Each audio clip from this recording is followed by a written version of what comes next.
Appreciation of Carl Segan that so many people find way overdue. Armed with 4 degrees from the University of Chicago, try that in your spare time. Segan was an astronomer, scientist, astrophysicist, a genuine public intellectual. He taught at Harvard and Cornell and was ahead of his time almost by definition.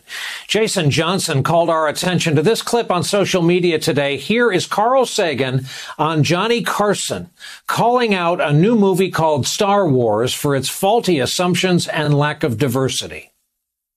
Star Wars starts out saying it's on some other galaxy. Right. And then you see there's people.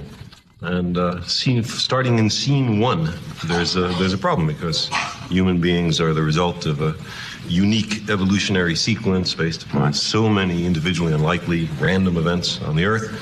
In fact, I think most evolutionary biologists would agree that if you started the Earth out again and just let those random factors operate, you might wind up with beings that are as smart as us and as ethical and artistic and all the rest, but they would not be human beings. That's for the Earth. So in another planet, different environment, very unlikely to have a human being. Are you saying on another galaxy, it's not possible that there could be... It's extremely unlikely that there would be creatures as similar to us as the dominant ones in Star Wars, and there's a whole bunch of other things. They're all white. The skin of all the humans in Star Wars, oddly enough, is sort of like this. Right. And not even the other colors represented on the Earth are present, much less greens and blues and purples and oranges. They did have a scene in Star Wars with a lot of strange characters. Yeah, but none of them seem to be in charge of the galaxy. Everybody in charge of the galaxy seemed to look like us. And I thought there was a large amount of human chauvinism. And also, I felt very bad that at the end, the Wookiee didn't get a medal also. You know, all the people got medals, and the Wookiee who had been in there fighting all the time, he didn't get any medal. And I thought that was an example of anti-Wookiee discrimination. How about that, Carl Sagan, advocate for Wookiees everywhere? As the noted astrophysicist Ron Popeil would say, but wait, there's more. Carl Sagan could not have predicted 2021, but he did see it coming.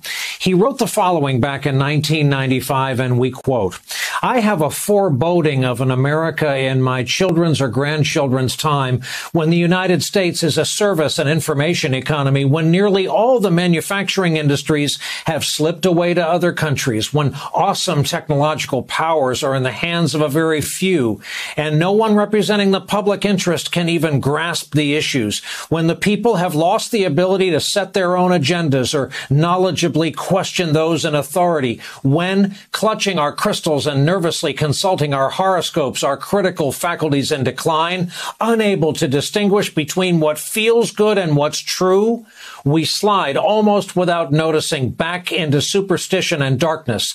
The dumbing down of America is most evident in the slow decay of substantive content in the enormously influential media, the 30-second sound bites now down to 10 seconds or less, lowest common denominator programming, credulous presentations on pseudoscience and superstition, but especially a kind of celebration of ignorance." Roll that around for a while. Those were among his final published words. He died 10 months later. Here we are 25 years later, realizing just what he was trying to tell us back then.